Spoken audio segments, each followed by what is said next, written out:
so I'm about to hugely incriminate myself. I'm sure, like the rest of you, you had a busy weekend.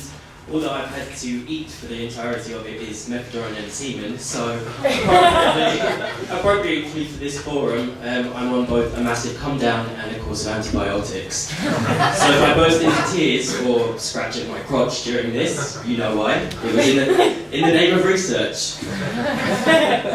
It's great that we have this amazing forum to talk openly about this kind of thing without judgment and talk about it intelligently, but unfortunately, you're going to have to listen to my disgustingly ignorant commentary first, so good luck with that. My name is Dom Top, because, obviously. But, probably more of a friendly verse. Depending on who you speak to in the audience, some of them might refer to me as a sloppy bottom, or a cum dump. Thanks, guys. I was really flattered when Pat asked me to be a part of this because I thought to myself, oh my god, someone thinks I actually know something about sex. And then I realised it's probably because Pat knows I take a lot of drugs. I've talked about drugs before in previous sets, but I didn't really know how I was going to frame it this time, mainly because I know there was going to be people here sharing their experiences about how crystal meth decimated their lives, and I didn't really want to show up and be like, hey guys, I fucked 2 people in a bathroom at an after party this weekend at a stranger's house. It was great. I love drugs. It seemed kind of inappropriate. It was good, and it's true, but inappropriate still. So I figured I would start with why I take drugs. And the reason I take drugs is because I have a problem with, and it's the same thing a lot of people in the gay community and the LGBT community have, I have a problem with opening up and letting people in. Obviously J-Lube helps with that as well, but I'm just talking about it from more of a social perspective.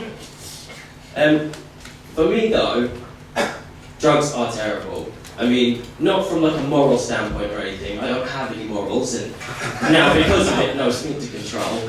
But, I mean the awful stuff I tend to do when I'm on drugs. And it starts from like small, embarrassing things, like, you know, going to a club, getting off my tits, think I'm a Vauxhall Muscle Queen, whip off my shirt, and suddenly everyone's asking when Mr. Burns arrived. Sad. But on the other hand, it's the larger and the darker, more distressing issues for me. Things like losing 2 whole days at a time, or sleeping with people that I wouldn't normally choose to, or enjoying techno.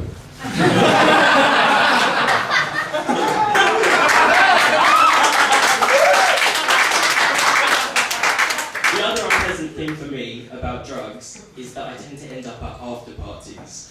And an after party is really just a nice name for a 20-hour drug binge, which is kind of like train spotting, but with more wigs and heels and house music, and hopefully less dead babies.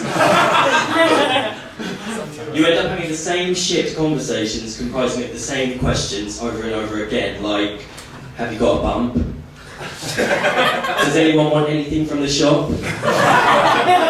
Has anyone got an iPhone 5 charger?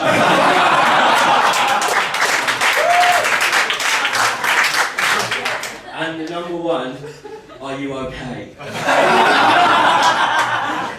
Babe, we're sitting on the floor of a stranger's flat, high off our faces in Bethnal Green at 2 p.m. on a Sunday. Nobody is okay. So, despite having the barefaced nerve to get up on stage and try and make people laugh with intermittent success, I am actually quite a shy person, and that's part of the reason I take drugs. When I take drugs, I get to expose parts of myself that I wouldn't normally get to, like my heart, or my arsehole, or someone else's arsehole. And when I do that, I get to share things with people, things, again, that I wouldn't normally get to do, like secrets, feelings, syphilis. To be honest though, most of the people I fuck don't actually speak that much English anyway, so the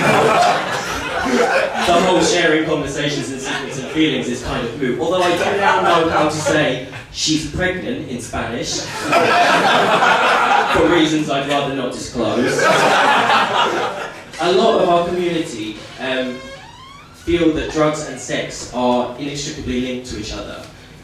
I can't have drugs without wanting sex. And I can't have sex without drugs. Or I can, I just don't like to. I mean, how else are you supposed to know when you're going to take a break during sex, if it's not for a line or a shot of G?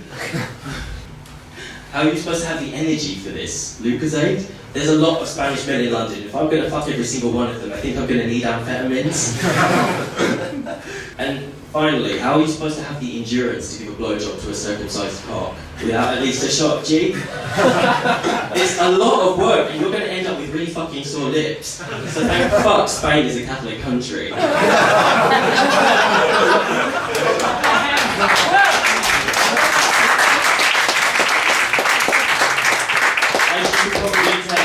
The title of my autobiography is going to be Dom Top, Spain in the Ass.